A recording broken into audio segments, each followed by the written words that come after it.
পৰৱৰ্তী বাতৰিলৈ আহিছো। বিশ্বনাথ জিলাৰ অন্তৰ্গত বিহালী সমষ্টিৰ ৰাংচালি কাছকটা আৰু দক্ষিণ ৰাংচালি গাঁৱৰ মাজত থকা এটা চৰকাৰী পানী যোৱা ড্ৰেইনক লৈ দুই ফৈদৰ মাজত উত্তপ্ত পৰিস্থিতিৰ সৃষ্টি হৈছে।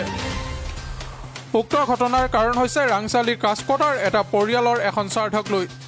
স্বাৰ্থ হোৱা পৰিয়ালটোৰ ঘৰত বৰ্তমান এককাল পানী। উক্ত পানীখিনি চৰকাৰী ড্ৰেইনটোৰ মাজেৰে পাৰ হৈ যোৱাত বাধা আৰোপ কৰিছে দক্ষিণ ৰাংচালি গাঁৱৰ আন এটা পৰিয়ালে।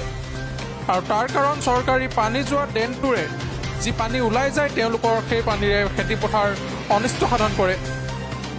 আৰু আজি বিহালী থানাৰ ভাৰপ্ৰাপ্ত আৰক্ষী বিষয়া ৰাজু দুৱৰা উপস্থিত হৈ উক্ত পৰিস্থিতিৰ সমাধান কৰে। আৰু একাংশ স্থানীয় সচেতন লোকে অতি শীঘ্ৰে উক্ত পানী যোৱা ড্ৰেইনটোৰ ব্যৱস্থা গ্ৰহণ কৰি দিবলৈ অসম চৰকাৰক অনুৰোধ জনাইছে। আৰু আমি এই মুহূৰ্তত খবৰ ডেস্কৰ দৰ্শকসকলক তাৰ স্থানীয় ৰাইজৰ ঘটনাটো ঘটিছে ইয়াৰ সন্দৰ্ভত আপুনি কি ক'ব?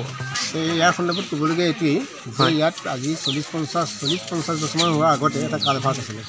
এইটো স্বৰ্গীয় প্ৰিয় দাসে বনাইছিলে। এই কালভাৰ্ট এক্সিষ্টিং কালভাৰ্ট। এই কালভাৰ্ট দিয়াৰ কাৰণে ওচৰ চুবুৰীয়া যিবিলাক মানুহ আছে পানীৰ পৰা মুক্ত হৈ থাকে। কিন্তু আজি অলপমান দিনৰ পৰা এই কালভাৰ্টটো বন্ধ কৰি দিয়াৰ কাৰণে এইফালে গোটেই মানুহখিনি ডুব যায়। ওচৰতে এখন অংগনবাড়ী স্কুল আছে। অংগনবাড়ী স্কুল যেতিয়া পানী হয় অংগনবাড়ী স্কুলত ছাত্ৰ ছাত্ৰী যাব নোৱাৰে। আৰু এতিয়া যেতিয়া নদী বাধা দি ৰখা কোনো হেৰি নাই, পানী বাধা দি ৰাখিব কোনেও নোৱাৰে। তেনে ক্ষেত্ৰত এটা এক্সিষ্টিং কালভাৰ্ট আগৰ পৰা আছে। সেই কালভাৰ্টটো মুখ বন্ধ কৰি দি এই পানী ৰখাৰ এই যি প্ৰক্ৰিয়া, এই যি চিন্তা চৰ্চা, ৰাইজৰ এই চিন্তা চৰ্চাতে আমি অৰিহণা দিছোঁ। আৰু লগতে এই কালভাৰ্টটো পুনৰ নিৰ্মাণ কৰি পানী স্বাভাৱিক গতিত যাবলৈ মানে সুগম কৰি দিবৰ কাৰণে আমি অনুৰোধ জনাইছোঁ। সেইকাৰণে আমি এই বিষয়টো এতিয়া এই মানুহবোৰত আজি তাৰিখত শ্ৰাদ্ধ আছে, আজি চোতালত পানী ভৰি আছে। এই পানীখিনি যাব নিদিয়াৰ কাৰণে আজি ইয়াতে উত্তপ্ত পৰিস্থিতিৰ সৃষ্টি হ'ব লগা হয়। যদি স্বাভাৱিক গতিত কালভাৰ্টটো খোলা থাকিল হয় তেতিয়া পানীখিনি নিৰ্দিষ্ট গতিত সুয়ে গৈ থাকিল হয়, তেতিয়া পানীও জমা নহ'লহেঁতেন, আজি এই পৰিস্থিতিৰ সৃষ্টিও নহ'লহেঁতেন। আমি এইটোৱে ক'ব খুজিছোঁ, অনাগত সময়ত কালভাৰ্টটো আমি বনাই দিয়ক আৰু ৱেল ডিফিন কৰি বনাই দিয়ক, যাতে পানী স্বাভাৱিক গতিত যাব পাৰে আৰু মানুহখিনি যাতে ডুবি যাব নোৱাৰে। আমি সেইটোৱে কামনা কৰিছোঁ। আৰু যাতে ৰাইজৰ মাজত সম্প্ৰীতিও থাকে। আৰু ইফালে আপোনাৰ অভিযোগ কি?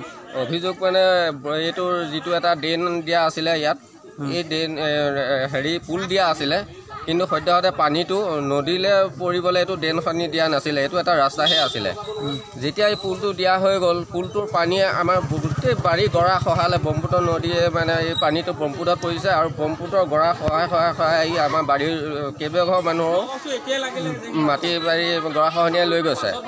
আৰু যেতিয়া মানে বেছিকৈ খহাবলৈ লৈছে আমি পুলটো বন্ধ কৰি দিলোঁ। পুলটো বন্ধ কৰি দিয়াৰ পাছত কোনোবা ওচৰ চুবুৰীয়া মানুহৰ 2-1 মানুহৰ চোতালত পানী জমা হৈছে, বৰষুণৰ পানী। সেই বৰষুণৰ পানীটো খুলি দিয়াৰ লগে লগে গৈ আমাৰ ঘাটলৈ বৈ যায়, আৰু বৈ যোৱাৰ লগে লগে গৰা খহাই মানে বাৰী মাটি লৈ গৈ আছে। গতিকে আমি মানে যিমান কমাণ্ডাৰে বেছিকৈ খহাবলৈ লৈছে সিমানে আমি পুলটো মানে বন্ধ কৰি দিছোঁ। বন্ধ কৰি দিয়াৰ বাবদ ইয়াত মানে যিঘৰ মানুহৰ পানী ব্লক হৈ আছে সেইঘৰ মানুহে আহি পুলিচ প্ৰশাসন আনি থিয় কৰাইছেহি। আমাৰ প্ৰায় 10-15 ঘৰ মানুহৰ প্ৰায় ভালেমান মাটি বাৰী গুচি গ'ল। ইয়াত চৰকাৰে কোনো সাহায্য বা ব্যৱস্থা লোৱা নাই। গতিকে আমি নিজেই লাগি ভাগি পুলটো বন্ধ কৰি দিছোঁ পানীটো যাবলৈ। বিশ্বনাথৰ পৰা পলাশ প্ৰিয়মৰ ৰিপৰ্ট।